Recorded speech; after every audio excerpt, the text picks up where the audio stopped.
കർണാടക ഹുൻസൂരിൽ 5 സംഘം തോക്കു ചൂണ്ടി കൊള്ളയടിച്ചത് 8.5 കിലോയോളം സ്വർണം.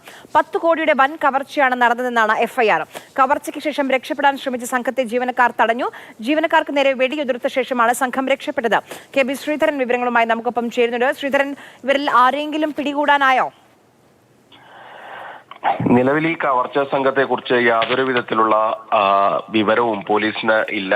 5 അംഗ സംഘമാണ് കവർച്ചയ്ക്ക് പിന്നിൽ ഉള്ളത്. 8.5 കിലോയോളം സ്വർണവും അതുപോലെ തന്നെ ചില വജ്രാഭരണങ്ങളും കവർന്നിട്ടുണ്ടെന്നാണ് കണക്ക്. പൊതുവിൽ 10 കോടി രൂപയുടെ വൻ കവർച്ച നടന്നുവെന്നാണ് പോലീസിന്റെ എഫ്ഐആർ. ജീവനക്കാർ ഈ കവർച്ച തടഞ്ഞപ്പോൾ അല്ലെങ്കിൽ അതിനെ എതിർത്തപ്പോൾ ഈ സംഘം വെടിയുതിർക്കുകയാണ് ചെയ്തത്. ഇതിനുശേഷം ഇവർ രക്ഷപ്പെടാൻ ശ്രമിച്ചപ്പോൾ ജീവനക്കാർ ചേർന്ന് ഇവരെ തടഞ്ഞു വെക്കാൻ ശ്രമിച്ചു. തുടർന്ന് കല്ലെറിഞ്ഞ് വീഴ്ത്താനൊക്കെ ശ്രമിക്കുകയൊക്കെ ചെയ്യുന്നുണ്ട്.